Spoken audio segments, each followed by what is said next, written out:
Hello, and welcome to Seen by a Few with Nick and Lance.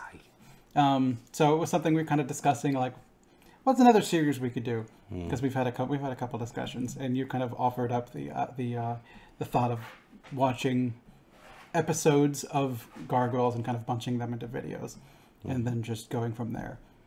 Well, I knew that was going to be a dead ringer for you. Oh yeah, I mean, it's kind of like, you want to talk about Transformers, but I don't know Transformers, so I would not be the person to talk to. It would just be me going, oh, is that a thing that Optimus Prime did? Whereas at least with Gargoyles, I can talk with some experience, and I think you can as well. Yeah, well, I'd love to do a Gargoyles review, but the problem with that is that... You mean Transformers? Transformers, sorry. I'd love to do a Transformers review, but like I've actually gone back and like watched the first few episodes of the show, and I was like, man, this show's straight garbage. So, and I know that there are probably going to be people out there who love Transformers. They're like, oh god, I can't believe you said that. Go back and watch them. Yeah. It's you could see the savings. So my brother, like back in the day, bought the first season of Transformers. He's like, man, I love Transformers as a kid. We're going to sit down and we're going to watch these. And we got like 2 episodes in. And he's like, these aren't very good, are they? I'm like, no. So we never went back and watched any more of them. Well, it's for me, it was just, I like the cartoons, but like the toys. It's the toys. It's the toys. And like, they're nothing but puzzles. You know, like make the robot turn into a car and make the car go back to a robot. They're fucking puzzle boxes. So eventually they're going to sell Transformers. It's the fucking puzzle box from Hellraiser. Yeah. The alignment configuration transformer. It transforms into Pinhead. I hope he doesn't have any sites he wants to show me. That's you. You called for us, we came, or whatever. Yeah. But or you opened the box, we came. Yeah. So I knew it was going to be a slam dunk to recommend Gargoyles, because you love them. Yeah. I love them. And it's also a matter of, in talking about the show, does it hold up? And I think that is a thing we can discuss here. So we'll do it like monthly, maybe slightly less frequently, maybe slightly more frequently as whim takes us. And we'll be doing it generally 2 or 3 episodes at a time. But given that the first 5 episodes is all one story arc, all called Awakening, just parted 1 through 5, we're like, let's just do the first 5 episodes. This will be Gargoyles The Awakening review, and I don't know that we necessarily need to break it down episode by episode, or we'll kind of hit the arc and go from there and what our thoughts are on it. I'm down with that. And then, does it hold up? Because it's on Disney Plus, you could go watch Gargoyles right now instead of listening to us talk about Gargoyles. And you'll like it, because, well, maybe you won't. Maybe you won't, but I mean, does it hold up? Yeah. And this is a show I watched when I was like 11, 12 years old. So you were like 47. 47, yeah. Let's say 47. Piece of shit. I paused because I was waiting for you to do the old joke for me. Yeah, well, I mean, hey, it's the basketball's always been up there on the rim. So, bloop. But yeah,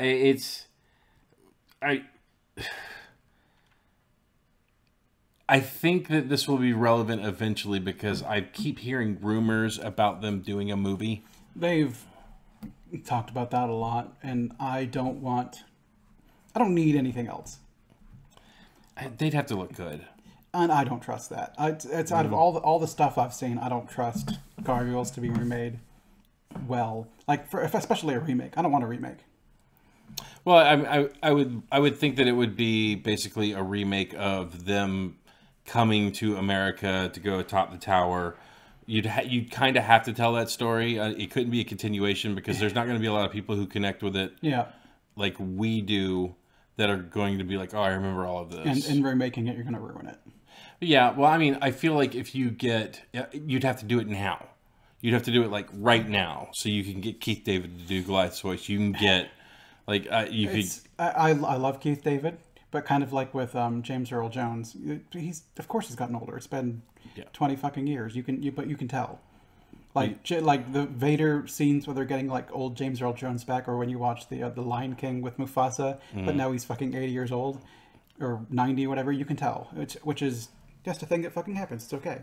Yeah. So you'd have to recast him, but then now Goliath isn't Keith David, and what the fuck's the point anymore? I think people will reject it more if it's like new actors doing the voices. Just leave it alone. It's fine. Yeah. It's does it hold up? We'll find out. I'll say I'm on board for it because they released the cast list for the Avatar: The Last Airbender, the show that's coming on Netflix. I have high hopes. The live action one? Yes. No, I'm talking about the new one that's coming on Netflix. So when I was with you when we went and see Last Airbender in the theater, right? No, okay. I went and saw the M. Night Shyamalan's version in the theater. I had not seen Avatar at that point, so like that movie to me, it was bad, but it wasn't fucking horrible. Yeah. As a matter of fact, that movie was so good, I don't remember anything about it. At all. I could sit down and watch that movie right now and it'll be a whole new experience for me because I had no connection to it whatsoever. You'll be angry at it all over, like for the first time. Yeah, right? And it's be like, how did I watch this? But they released the cast list of the new one and it's like I think they're nailing the actors to the people. Because like I've actually seen like who they're getting to play, like General Zhao. Like I've seen some of the voice work that's gonna happen in it. It looks like it's gonna be good. Just my disappointed face. Well, I all I can do is hope. All I can do is hope. But we're not talking about So, The Last Airbender. Shall we start with rating this arc? Sure. So, I guess we'll bulk the 5 episodes together into one rating, and in the future, when they're not arcs, we'll kind of do them just real quick. Technically, it's a movie. It is. Yeah, because it was packaged to me as a VHS. It was like Gargoyles, the movie. And essentially it's like an hour and 20-ish minutes. Maybe a little bit more. 22 minutes an episode, so... More like an hour and 46. Something like that, yeah. So, I mean, it's a movie. It all follows the same thing, kind of going from A to B. I mean, I think it's wisest if we do this first one as it's it's a lump sum. And that's why we're doing this episode as the first 5 episodes rather than being broken up like they will be in the future. And we know that no one's going to watch this video, so you and I can just have a conversation while the camera's on. Yeah. I don't think anyone's going back and looking for... I don't know that people are looking for Gargoyles, but if you're on this channel and you're like, I've heard of that thing, but it's on Disney Plus. If you're watching Disney Plus for other things like currently Andor's on, I know there's something else that's upcoming pretty soon. But I mean, if you've got it anyway, maybe it's worth a watch if you're still into like old school cartoons. And but that's the thing is like I feel like the animation still holds up. It's good most of the time. We'll get to a couple episodes where the animation's not good. Yeah, there was one particular scene in this particular first couple of episodes where like Xanatos is sitting back at his desk and his face is like, but it was because it's not like high resolution. Yeah, he's way in the background. And, yeah, so he looks like a fucking blocky version of like Popeye face. I mean, these are still hand drawn cells, I think. So, so you want to give your rating first? Sure. So around here we do 0 to 10. With 5 being right in the middle. And this gets a 9 from me. 9? Okay. So I went a little conservative. Which a lot of the episodes are 8s, but I think 2 of the episodes were 8s and 2 of them were 9s. I rounded up to 9. Okay. I'm fine with it. Yeah. Because I do know... I know already this is like one of your favorite cartoons. As a matter of fact, I think... When you and I were first getting to know each other, I think this is one of the first things that we really connected on. When like we started talking about Gargoyles, and I was like, "Oh my god, how good is that show?" And it's because there's a generational gap between your age and my age. And then I remember Gargoyles came up. Not as much as we joke about. Yeah, but yes. Yeah. But like it was, there was enough there. So the Gargoyles was done back in '94. So I was 20, and I was 11. Yeah, so... Unless, yeah. So there is a stretch there. There's a 9-year stretch. But, like, I've always been into cartoons. I fucking love cartoons. It's my favorite form of media. I love them. I like them when they're good. And sometimes they're good, sometimes they're not. Or sometimes they're not. So I can find joy in anything. I really can. Like, I've had it with being super cynical about everything. And I just try to find the joy in stuff. I didn't choose to be cynical. I became cynical. Oh no! Don't get me wrong, but like I feel you on that one. But it's like I've gotten to the point now where it's like someone made this. Hopefully, it's not a shameless cash grab, but it will usually reveal itself pretty fast to be that. But so, what would you give the first 5 episodes? Awakening, or is it called The Awakening? I think it's called Awakening. I'd give it an 8. So there's so much to really like about it. It only got an 8 because we'll cross some of the finer points of why. Yeah, we're going to spoilers for The Awakening. Yes. So I recommend the series as a whole. So like start watching Gargoyles and keep up with us, I guess. I mean, if you want to watch it, like if we're doing 3 episodes a month, starting with 5, that's an easy pace to keep for 22 episodes. We're not asking a lot of you. You probably already have Disney Plus, so give it a go. I think the animation is still good. The characters are still good. Well, so we are in spoiler territory now. Yeah. So let's break down the show a little bit. So one of the first things I have to get off my chest right now before I forget about it, because I've literally been running it through my mind all night so I wouldn't forget. So the show is essentially you have a castle that gargoyles were basically, it's like they've been around for a really long time. These things are up on top of the castle. When it gets dark, they come alive, and usually they're helping out the people that are around at that time, because like gargoyles, they established they've been around for like hundreds of years. They're protectors, right? So but then they find themselves in a world where like people don't like them because they're different and weird. When the Magus casts his spell for the first time to like freeze all of them until the castle rises above the clouds, when he's going through his spell book, those pages are exactly the same. So it's like, in my mind, it's watching a wizard go through his spellbook in D&D, where it's like, well, what do I want to cast today? Magic missile, or magic missile, or magic missile. Oh, how about magic missile? Because like the animations the same. The cells are the same when he flips through the pages, but his face is different. I think it's a matter of you do the animation for turning the thing over, and that's the part that's animated. The rest of it behind it is just the previous frame you used before, because you got to get these fucking shits out. I get it. It's like all I'm saying is this. I thought it was funny. Where he's like, oh, "I've got a spell for you," and it was like, "Is it magic missile?" Because like every single page was the same. The writing looks exactly the same. Flesh to Stone is the best spell ever. Why do you need other spells except Flesh to Stone? And he just so happens to have a book full of Flesh to Stones and 1 stone to flesh, and that's the one that Haken burns. Yeah, I don't even have to like remember. I don't even have to remember to cast it at a higher level, because I just have it written at a higher level right here. So yeah, it's. I just had to point that out, because when I was watching it, I was like, okay. There are a lot of questions I want to ask you, because you have recently rewatched all of them again, and there's questions I want to ask you, but I don't want those to be spoilers for future episodes. So I'm going to try and keep some of the stuff to myself. Because I have theories about certain things, because the one thing I think I love the most about Gargoyles is it seems like characters are not wasted. Okay. I mean, if you want, you can ask me questions and I can say it'll be answered in the future. Is the little boy that likes them at the castle, that's like, there are protectors, when everyone else is like shitting on him, does he have any role later on in the show? Yes. Okay, see, there's no, that's what I think I like about the show, because there's no chaff. Like, if they introduce something, most likely in some way or form or another, it's coming back. Yeah. Because the little boy being like, oh, there are protectors, and like... It's due to the nature of the show, the fact that they can either do flashbacks and stuff like that. Catherine, Tom's mother, Magus, they all have their future built on in the story. Okay. Well, so... Yeah, and I like that. I like it's good reuse. I mean, we're also not even done with Haken and the captain either. Well, I know. So Haken, I remembered because we'll get more stories with them just through flashbacks or whatnot in the future. Right, but just to touch on it real quick. Yeah. So you have Keith David. Yeah. So let's show off Nick's knowledge. So I'm gonna name the actor, and you're gonna name the character. Yeah, I can do. Okay, I can do some of them. So, and I'm sorry I caught you by surprise on this one. I like catching you by surprise on some of them, because it shows that some of the stuff is just kind of like off the cuff and not rehearsed. So Keith David is Goliath. Okay. Sally Richardson Whitfield is Elisa Maza. Jeff Bennett is Owen and Brooklyn.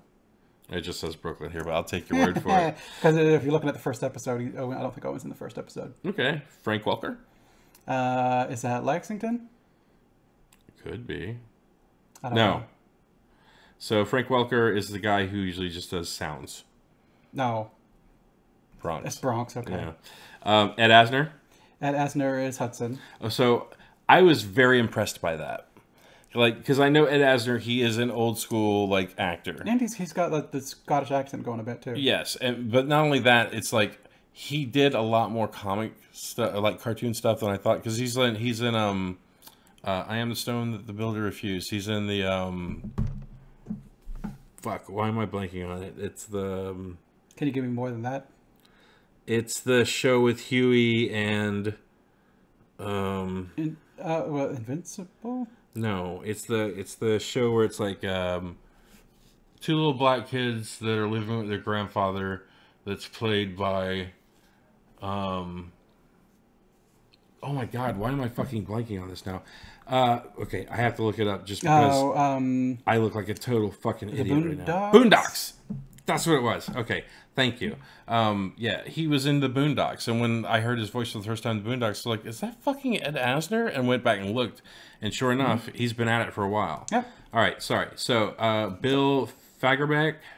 Is that Broadway? That is Broadway. Yeah, he's also Patrick in SpongeBob. And it's funny because he's got the same-ish voice. Well, it's like his IMDb picture is him Showing doing off. the Patrick.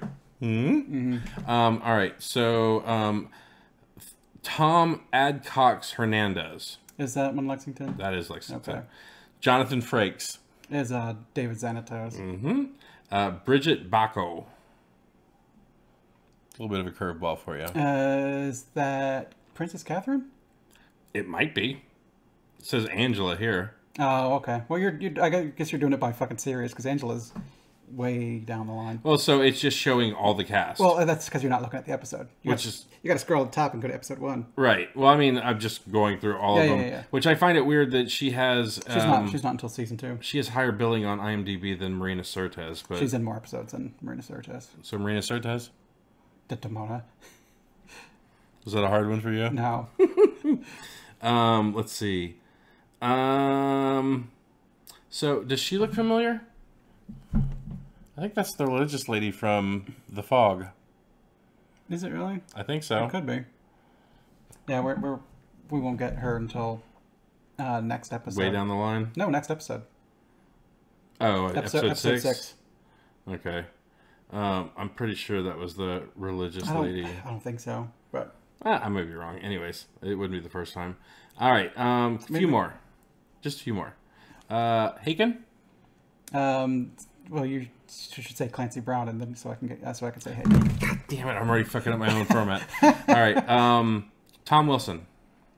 That I don't know. Is it Tom, or is it Captain? Matt Bluestone. Oh, get way the fuck down the line. Yeah, well, You're not giving me people from these episodes.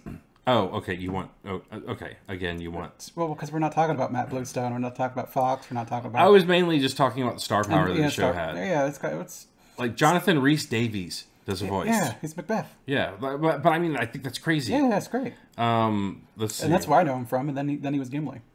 Right. You have fucking let's see. Jim Cummings did a voice. I don't think I know that one offhand. So apparently he's Dingo. Okay. In these in that, but like he's ultimately Winnie the Pooh. Oh, okay. Oh, poor little bear. Well, I guess I wouldn't. I don't hear that then. But again, he's not in The Awakening. He's another one of those guys that does a lot of noises.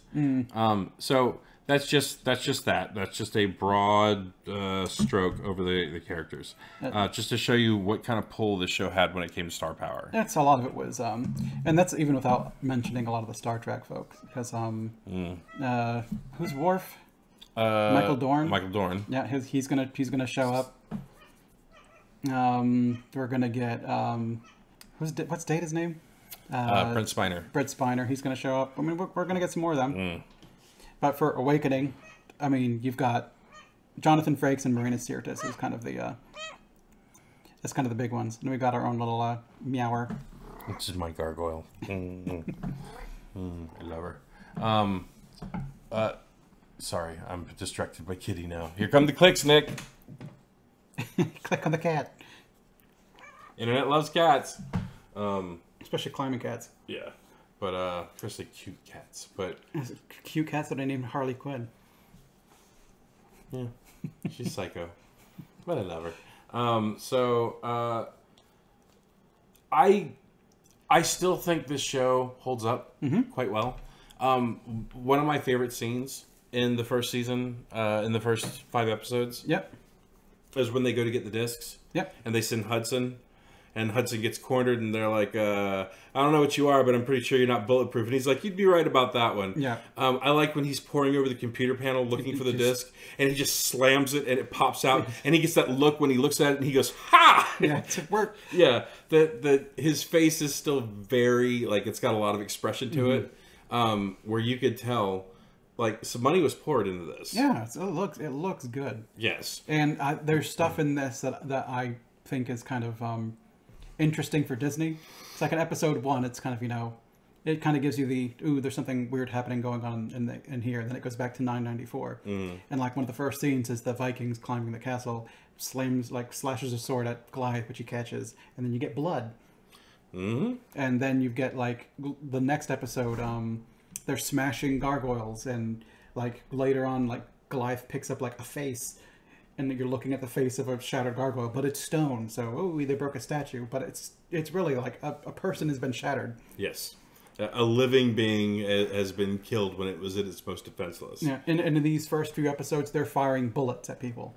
Yeah. Later on, they kind of switch to lasers, and there's reasons for that, but for the most part, they're like, you don't see a lot of bullets in like modern Disney cartoons. Well, and that's something that never made sense to me, because I know what the turn was for that they didn't cover it in the first 5 episodes, but then later on there's a reason why that whole thing went down.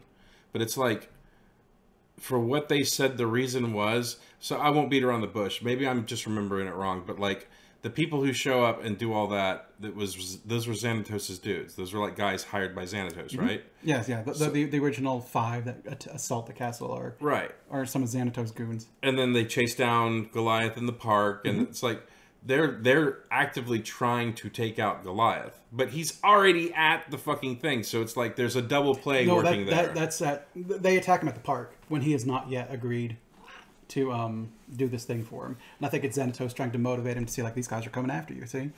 So why don't you help me out by going to Cyberbiotics and stealing these things for me? Right. And when that doesn't work, he's like, okay, fine, here's Demona. And that's the final motivator to get him to do the thing he wants. Right. But like, they just try to straight up kill fucking Elisa. I have a feeling they probably would have killed Elisa because she's getting in the way. Right. But for Goliath, they trank him and they try to like knock him to the ground. Yeah, but like they're straight up like trying to shoot her. Like they shoot a gas can, they blow up the fucking thing, and it's not like, oh god, we killed a cop. They're like, let's make sure we finished the job. It's again, she's probably a complication that's going to screw things up. So get rid of her. And it seems like she's been around before because they've got like a familiarity when they talk to her, where it's just like, can I help you, detective? And she's like, yeah, I'm coming here to check up on you again. So she's probably been a problem for him in the past. Maybe. But yeah, and Elisa's driving a Ford Fairlane. It's a great car. It is a great car. I believe it's the same car Christine is. So Stephen King. I might be wrong, but I think I'm right. And that's the best kind of right. So, but yeah, it's just watching these again. I really had fun. Here's something that bothered me though. The first time that you see the gargoyles show up back in like the 900s. Yep. When they all thaw out, when they all come out of their casing, it's like it's Bronx, but it's not Bronx. Oh, it's Broadway, but it's not Broadway. It's like the one that looks like Brooklyn. He's got like the long beak and he's red and he's got the same like wing structure, but his face is weird and it's not him because like they're flying around fucking those dudes up, and then later on the crew come in. So it's like it's Bronx-ish, it's Brooklyn-ish, it's Lexington-ish. So it's like there are gargoyles that look like those guys, but their faces aren't quite right. Maybe their parents or something like that. Don't know, but it was enough to make me go, did they just not know what they wanted those guys to look like at that point? And then they finally got to the final design. I don't know. I wonder if it's meant to show similarities between some of them, because for the most part, like when you come across gargoyles, they look different. Yes. There's not like this is the one way gargoyles look. Because I mean, Lexington's got like the arms to feet sort of wing connection. Yeah, I love that. Broadway's got the long, Brooklyn's got the long face. Broadway's got kind of like the wing fin ears or whatever. He's got the abomination ears. Yeah, so they all look unique in a certain way, but there's also kind of that if two breed or whatever, they make one that looks kind of like the two of them, because Angela in the future looks like Demona. Yeah, with different colored hair. Didn't she have a black hair? Yeah, she's got a Goliath colored hair. Yeah, but it was another one of those, I think, trying to save a couple of dollars. Yeah, just reuse some designs. Give us some off gargoyles to save us some money. Right. And it was enough to be like, if you're just gonna make them look like that, just make them the guys. You know. So, but I remember catching that when I watched it, and I was just kind of like, okay, I need to bring that up just in case I don't know, I had crazy eyes at the time. I don't think they come back in any larger form. Oh no, those guys are smashed. Well, I mean in story either, because again, you could tell stories in the past, which they do. Yeah, but like you still have the whole arc about the rookery was moved, so the eggs are preserved. Yep. So there's going to be a lot more gargoyles out there, and boy, howdy, do they show up later. So some in worse variations than other. I still think they did Cold Stone. I think they did him wrong. So there's more stories for that coming up, but again, that's future stuff. So what I think is interesting for this, what I like is in the beginning, they show the gargoyles protecting the castle, but you're still not 100% of them because they're kind of vicious. Like Demona's coming out like snarling at people, like Bronx is being particularly nasty and stuff. So early, like later on, you can do the commercial stingers or whatever, the commercial beats can be on who are the heroes, and they're the sense of they're the possible threat. Like they come into the party and Catherine's like, they shouldn't be here, and then you can kind of see like Goliath get like a bit of a scowl, and you're like, oh shit, maybe he's not so good. And they can give several of those beats through the course of a couple episodes, because one of the episodes things is Bronx coming after Elisa. Maybe this dog thing would attack her, and there's still enough question there that you can have your heroes be the commercial break. Yeah, I mean, I could definitely see that, because I don't know, like the only one to me that looks sinister is Bronx. Like, because he looks like a gigantic fucking like nasty demon dog, and then like there's nothing scary about Broadway until like he lights up those eyes and does the roar. Well, I mean, they do that with one of the commercial breaks too, I think. It's like, hey, if they think we're monsters, maybe we ought to show them. Because I mean, Lexington hops down, kind of says that in sort of the meanish tone, and they all kind of get to like snarling to scare off the humans and do the wide eyes. Yeah, it's. But then, of course, Demona gives that line later on when they get onto the ship to steal the disc, and she goes to drop the dude off out of the fucking thing, and he's like, no, to kill someone in the heat of battle is one thing, but like just do it like this. And she's like, you've grown what she said, you've grown soft over time, Goliath. And like that just tells you that they was murdering some people back in the day. Yeah, but I mean, people need murdering sometimes. Well, I mean, it's like you said, you're attacking people who are attacking your home, and like you smack him and he falls off a cliff and happens to die. I'm like, oh shit. Yeah, that's unfortunate. But like once you have them all there at your mercy, just to be like, screw you guys, is another thing entirely. Well, I think they were doing the gargoyle thing where they swoop down, grab you, fly up, and then drop your ass. Yeah, that's probably snapped a few legs, which back in those days might as well screw you over. No, that's a death sentence. Yeah, it could be. Yeah. Back then, that was straight up. That's going to get infected, and you're going to no penicillin for you, buddy. Well, I mean, there's deleted scenes of the Gargoyles show where, like, you see them grab and fly them up and drop them, and they snap their leg, and then they show the gargoyle fly back in real quick and like put their finger in their butthole, and then they just stick it in the wound real quick, and then they fly off, and you're like, really? Really? That's effective now. Yeah, I mean that's death sentence. And yeah, especially gargoyle poop, highly acidic. Yeah, it's rewatching them. I wasn't crazy about why the captain betrayed the castle, just because they didn't like the gargoyles. It's like, I get it. These things are, but I mean, if there's one thing us humans are famous for through all the time, it's prejudice. And like, they're super prejudiced against the gargoyles because they just don't look like them. But it's like, how could you not like them? Your battle you were going to get overrun. You were getting overrun. Then they basically came out of their hibernation and they fucked everything up, and you won the day. So to sit there and openly be like, "Why are these things at our dinner?" You know, it's like, bitch, he talks. He's very cordial and he's very nice to you. His wings are a cloak. He looks fucking regal. Yeah. You know, like, I get it if Broadway walked in and be like, "Howdy meets, what's going on, princess?" You know, they'd be one thing, but like, you know, like Goliath is always like super fucking like, he's very cordial and he's, you know, so. Very thoughtful and polite and whatnot. Yeah. And like her and the Magus just basically dunking on them the entire time. I was just like, all right, whatever. And then the other thing that got me was you had the people in the castle that were having the dinner, they're having a good time, and then there's a clear delineation between the peasants and the nobility. Well, the people in the castle are refugees. They were being chased by Vikings, and they found refuge in the castle, which is why the Vikings attacked the castle. Got it. So they don't live there. It's not like they're out in the courtyard living a peasant's life. Okay, well, just checking on that, because I thought that was a bit weird. Yeah. I mean, that's what I thought it was when I was a kid, too. But I'll also say that Owen looks a lot like the Magus. are they the same voice? I don't know if they're the same voice, too. I don't know if they are either. You get a lot of, we've got this guy already. We need this minor character voiced. You do it. Because, you know, the cop at the beginning, Morgan. The police detective the police street cop next to Lisa that was like, "Where are you going?" It's like, "I'm going to go check this." It's Keith David. Just doing a more, you know, natural softer voice. You know, more natural voice for him. So he's Morgan.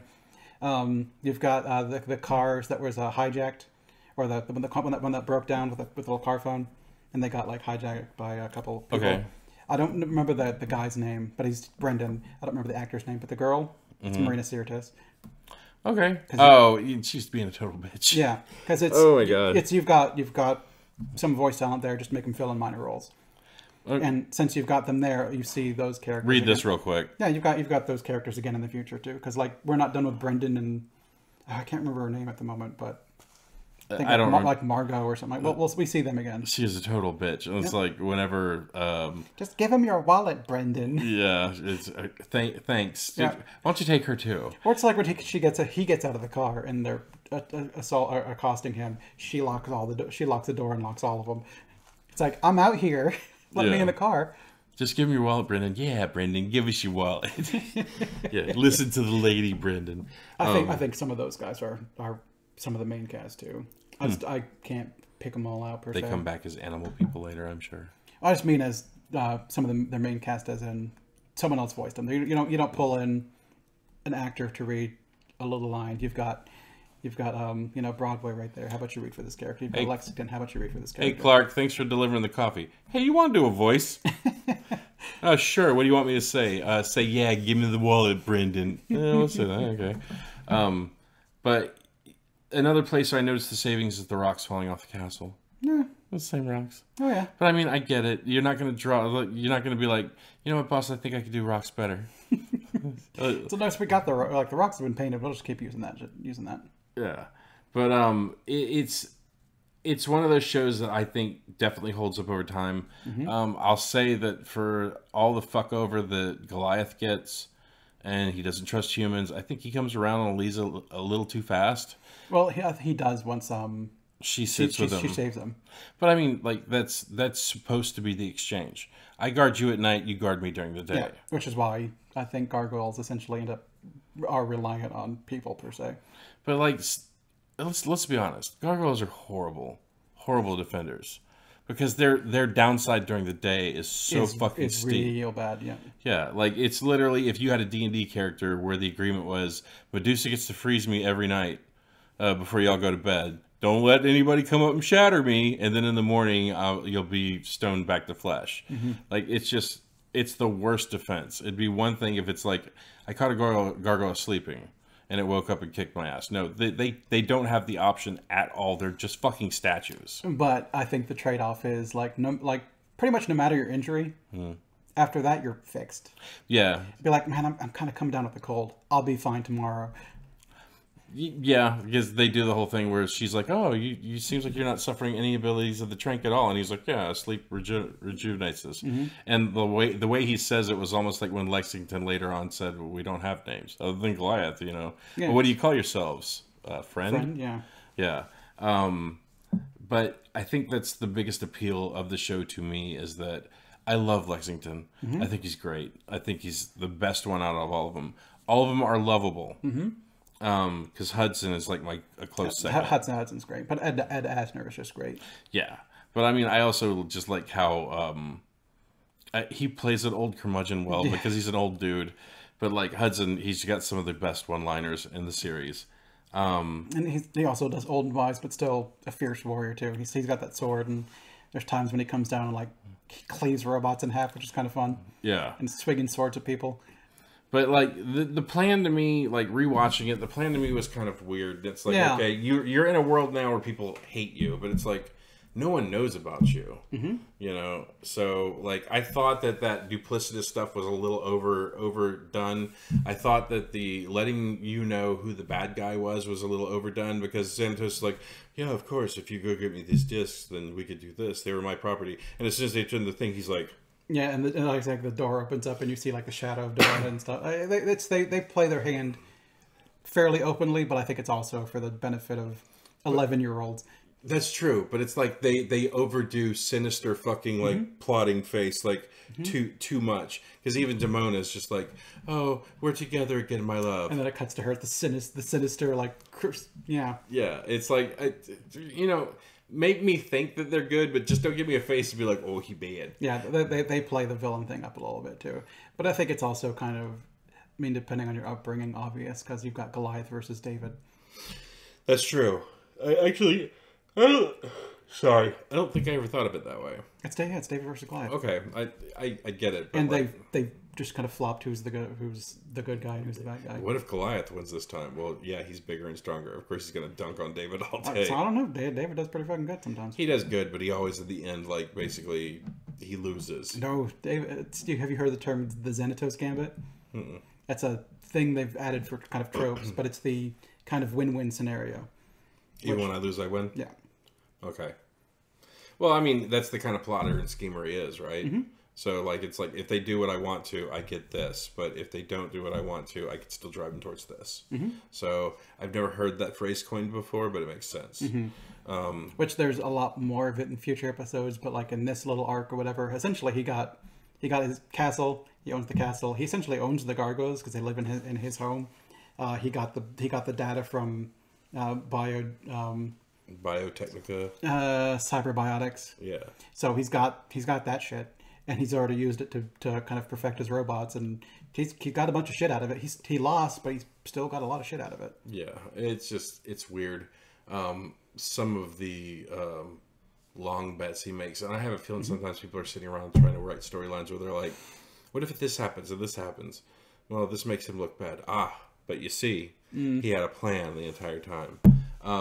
That's kind of what you have to do when you have a hero and a villain where the villain can't stand up to the hero. But the hero is moral, so you make the villain clever. That, or you just give him a shit ton of money. Which they've done both. He's clever and rich. It's the Flash asking Batman again, what are your powers? I'm rich. Yeah. It's I really thoroughly enjoyed rewatching these again.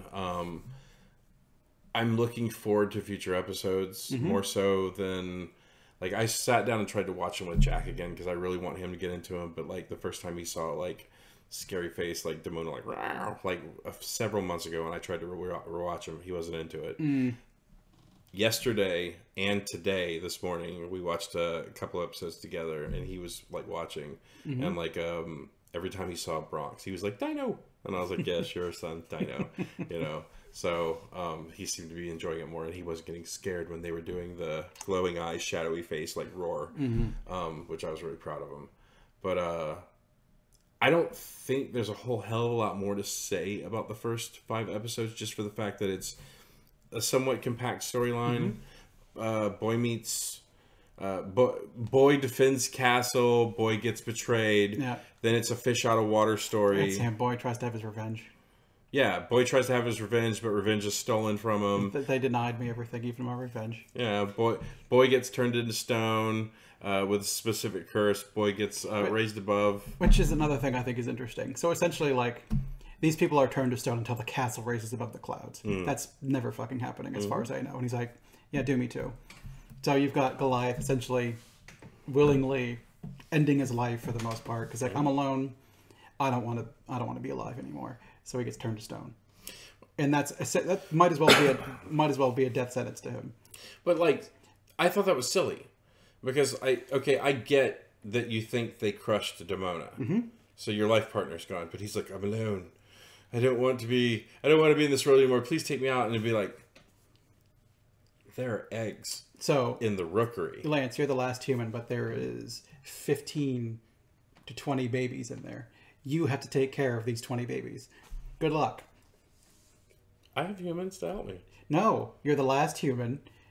Here are 20 babies. You take care of them. And then you've got like these gargoyles who are like, I will take your babies and help you. Yeah. Yeah. I mean, it's kind of they will take care of the children, and then he will essentially move on. I mean, he's giving up.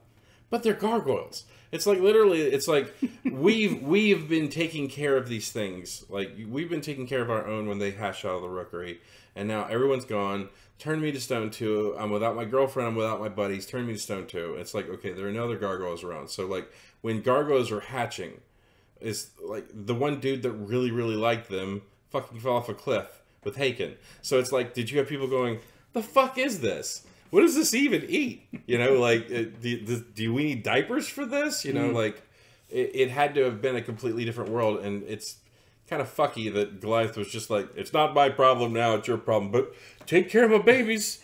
You know, like, it was weird to me.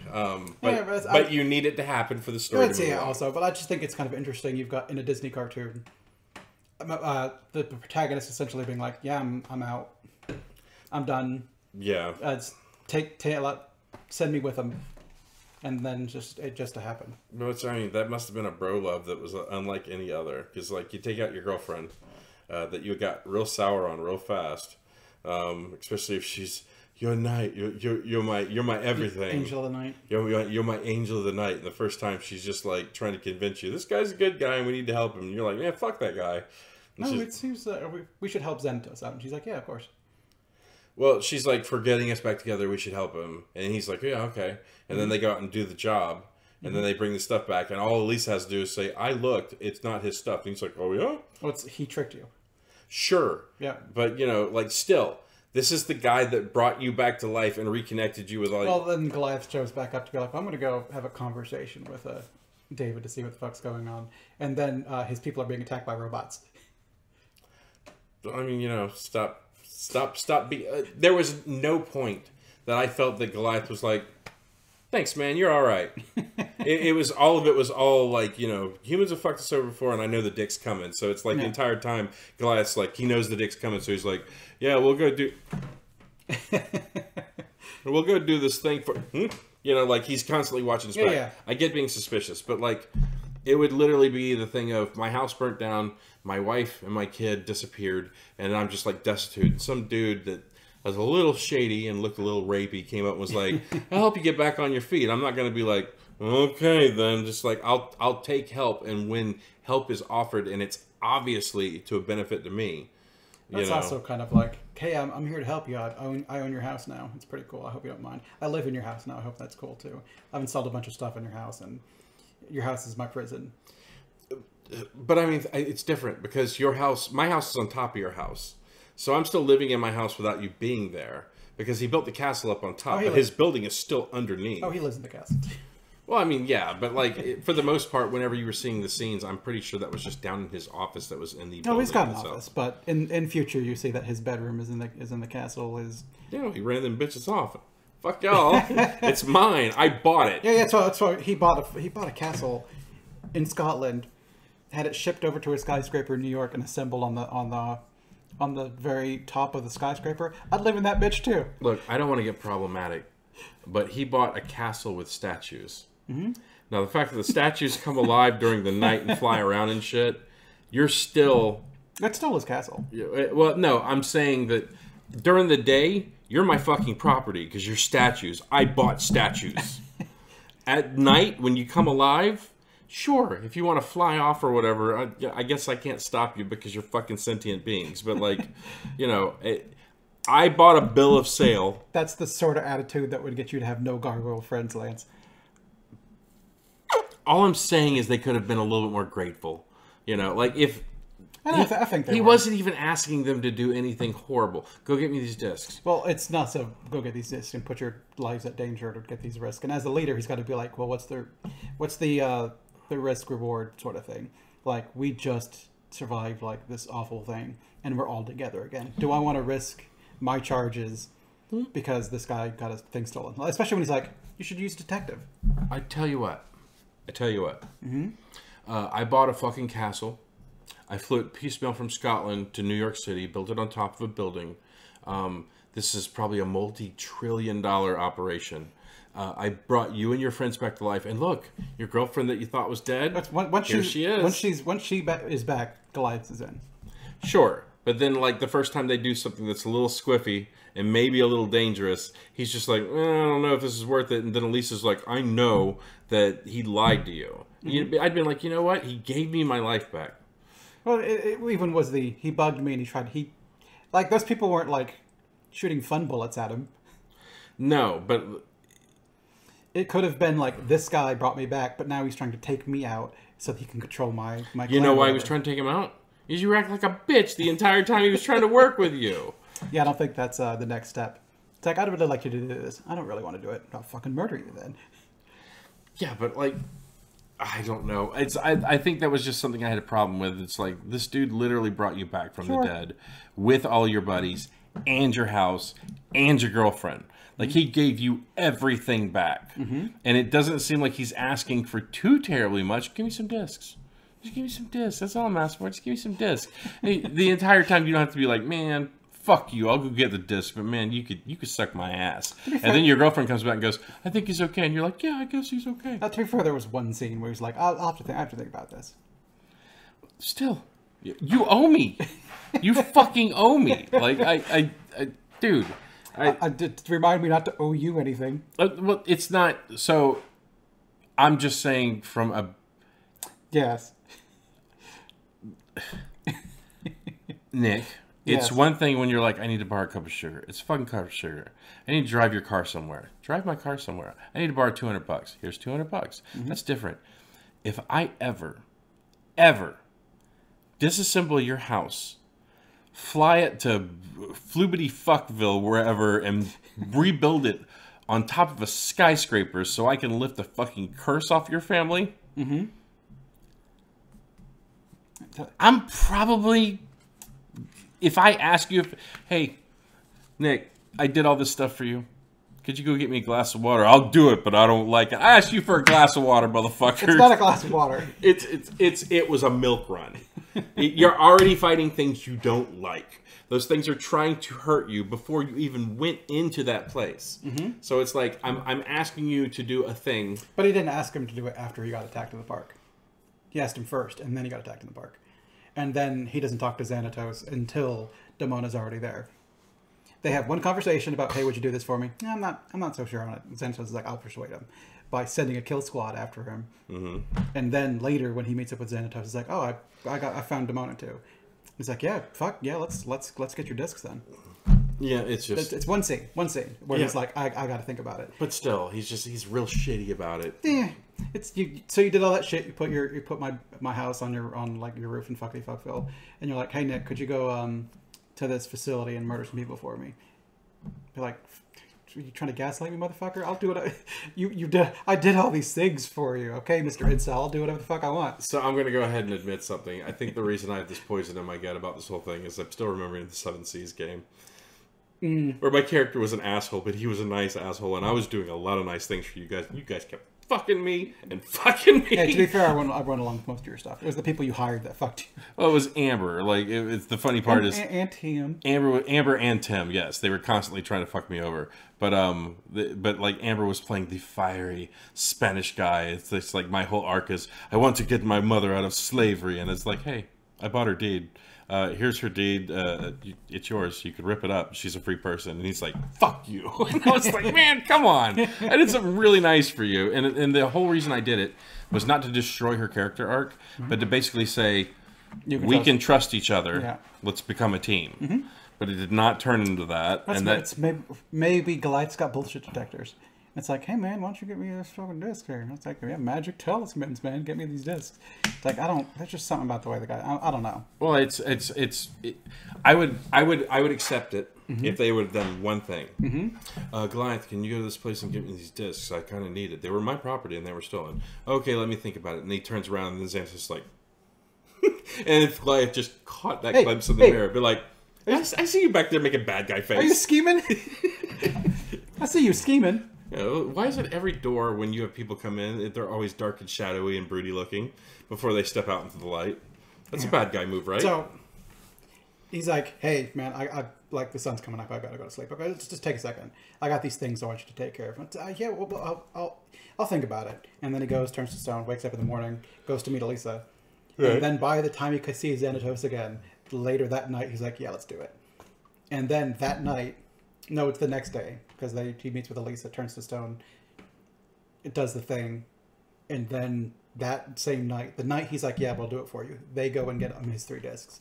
And then he's like, oh, well, I've got to go and meet up with someone. And then he goes meet with Elisa, and he's like, hey, Xanatos is lying to you. And he's like, I'm going to have a conversation with him. When he's flying back, there's robots shooting your friends. Like, some of them, like, down, like, you've got your one charge carrying an unconscious Lexington. He's like, give him to me. I'll take out. Yeah. Chaos has broken the fuck out. Yeah, maybe he pulled the trigger a little too fast on releasing the Goliath bots. Well, I think Xanatos wasn't, like, going to give him a chance to be like, to think about that kind of shit. It's kind of like, they're turning on me. Let's just I got my shit out of him. Let's. It's like you'd still try to mend fences because he's like blowing these robots when they first go. They're faster, they've got more firepower, and the best thing is they don't turn to stone during the day. And meanwhile, Gargoyles are just going, I'm gonna take the head off this and throw it over here. I'm gonna rip this thing in half. You know, like they were beating the fuck out of the B squad, but naturally Goliath shows up as an inspiring leader, and next thing you know, they start getting over. So. I don't know. And then for some reason, he still thinks it's a good idea later on in the series to actually make like an endoskeleton of one of those things. It's still the same shitty bot that they're constantly tearing up. Do better. He wins a lot with that thing. Yeah, well, I mean, it's an actual person in there instead of like an AI. That matters. Well, he also fixes up his bots in the future too. Like we see the Steel Clan again, and they work better. Oh, good.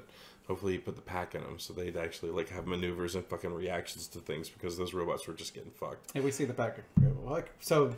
Next time we get introduced to the pack, but they come back as recurring villains a good chunk of time. We'll talk about that later, though. It's a later episode. Yeah.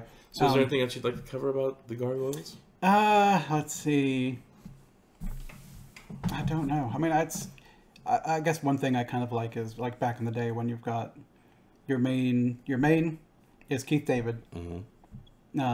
Your like other main is like Sally Richardson. Elisa Maza is a half black, half Native American lady, and that's pretty cool. And I like that she's not like a damsel in distress. She gets saved by Goliath on multiple occasions, but she saves Goliath on multiple occasions. Yeah, there's a lot of scratching each other's back going on there. She kicks ass in her own right. She was able to take out 4 of those people on her own.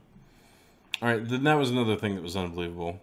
When she ran through the park and like hid behind the table, and the guy's like walking through. There's not even tablecloths on any of the tables. So it's literally if you were standing over there and I was kneeling down behind this table, looking at you from underneath it, and you were like actively looking for me as you're walking towards the table, and then like the guy walks right up next to it, and she's like, "Got your foot, bitch." You know, like that was another thing that made me laugh. It's a cartoon. Your heroes are gonna win. I get it, but it's like it still made me laugh when I was watching it. I was like, "You're wearing goggles."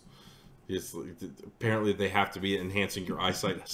She's right. She's wearing a red jacket. She's right fucking there. Yeah, but the red jacket was on a tree trunk, on a tree limb. Dun, dun, dun. And you got jebaited.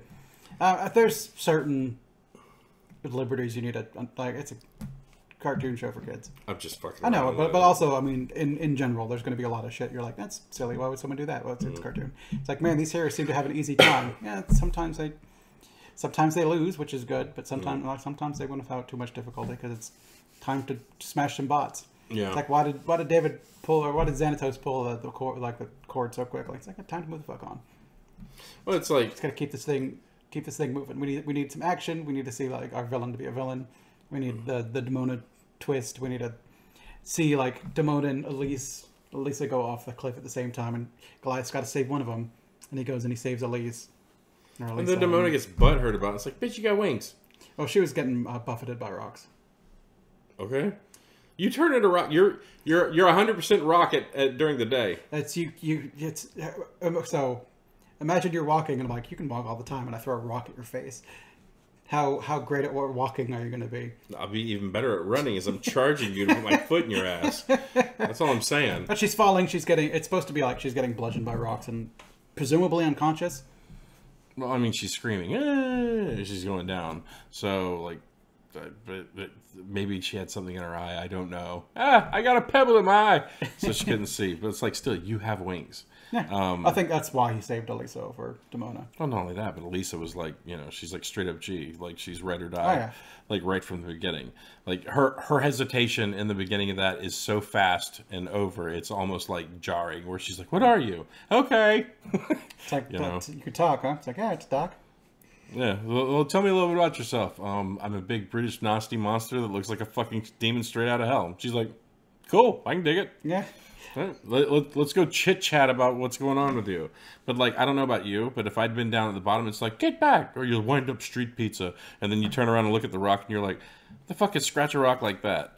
My first inclination would have been like, let's go upstairs and find out. I mean, there's shit going on up there. Maybe it's a little over a detective's head to go up there and find out why they're making boomy noises and rocks are raining off of a steel building. Mm-hmm. Maybe leave that to SWAT. Nah, she's plucky. Yeah, apparently. But and also, hiring SWAT would be hell on the animating team. And why does she get to drive a fucking Ford Fairlane? Because she's dope. Well, I can't argue that. So, all right. I think we can wrap up this particular thing. I don't know that we hit every little point, but also at the same time, go watch the show. Well, it's like, so... Good show. If you don't mind, I mean, again, it's a cartoon for kids. Yeah. Well, but I think it doesn't talk down. Well, no. So... I mean, episode 2, you've got Xanatos say, pay man enough and he'll walk barefoot into hell. Yeah. It's edgy. For Disney, it's definitely edgy. And I think you hit the nail on the head when it had bloods and bullets. Mm-hmm. That's something you do not see in Disney movies or shows. I wanted to mention one other part that I thought was hilarious. Is the first time Hudson walks into the one little room and he sees the TV in the Barker Lounger and he's like, oh, this is nice. I really like this. And he turns on the TV and it's the dude going, wah! And him and Bronx jump up and get the fuck out of Dodge. Yeah. I thought that part was hilarious. Yeah. That's also like when Xanatos turns on the TV and Goliath's like, oh, it's like a living tapestry. It's like, oh, your naivete is refreshing. Yeah, yeah. I mean, even then, it's like, I don't know about you, but maybe that's why Goliath never really liked Xanatos, because he's like, oh, your naivete is refreshing. He's like, you just call me stupid bitch. Man, I'm from 1,000 years ago. I know a veiled jab when I feel one. I've been awake for one night. Let me give me some time to update. And then, of course, Lexington's just like, oh, I really like the fucking magic of the future. This is pretty dope. Yeah, this ride's pretty neat. Yeah, he was on board like right away. Which guy on bike comes back later, and guy that almost got thrown down hole comes back later. Oh, really? Yeah, it's like, how dumb are you to like just glide by him and like, what's up with that thing? Yeah. I mean, people in the past are cool with it, and this is the first time I've talked to an actual person in the future. They'll be down too, right? And you also have I'll just go hail a taxi, and then it just kind of pulls a 180 and he's the weirdest looking one out of all of them. But I think that's why I like him so much. I love the voice. For Brooklyn. No, for Lexington. No, well, Brooklyn's the one that hailed the cab. Lexington was the one that kind of flew next to him. Yeah, I think Brooklyn's also. He's later on the one that gets away with like putting on the trench coat disguise and getting around the most. He puts a helmet, goggles, and a trench coat. People are like, oh yeah, that's cool. But then what's up with the beak? It's maybe it's part of, maybe they think it's part of the helmet, but it's talking. So who knows? Yeah, and it's like, okay, that's the coolest fucking beak helmet I've ever seen in my life. Oh man, he's a fairy. Fairies are cool. Yeah, cool bike. Thanks. Is the beak moving? Is that big bird on a fucking bike? What's going on? Which Brooklyn's my least favorite of the main ones, because I never really like the way he looks. But like, Goliath's dope, Demona's dope. I like Broadway. Well, Demona's amazing looking. Mm-hmm. Goliath is amazing looking. Mm-hmm. I love Lexington's design just because I like the angular like eyebrows and then like the hard like crazy looking little jaw. Broadway, I think he's all right. He's the cartooniest looking one to me because he's just a fat boy. Yeah. He's there for jokes because he's smacking people with meat. Yeah, he's the Porthos of them. And that was the other thing I was going to ask you if you want to do a comparison. So I think that a lot of them are easily comparable to Teenage Mutant Ninja Turtles. Maybe. So Broadway is kind of like Michelangelo. Broadway is kind of the Michelangelo. Lexington is kind of the Donatello. Mm-hmm. And I'm talking about the boys. Mm-hmm. Like, so obviously Goliath is the Leonardo. Yeah, or what about Hudson the Master Splinter? Yes, because he's the wise old one, and then you have Raphael. That's kind of the Brooklyn. Is Brooklyn, because even though Brooklyn's nice, he's the one that seems like to get hot fucking fast. He is. So when I was watching it, I was kind of like, I could see where. Sure, but those are also just kind of, you got an ensemble cast. Those are archetypes you're going to throw in. That's true. You're not going to get super amazing with. I don't think any of these characters are deep, but they're deeper than you might expect for a cartoon. They could be very, very shallow, but there's a lot of nuance to them that could be lacking. Well said, sir. Well said. Here's the Goliath Nika figure that they put out, and it's very, very detailed.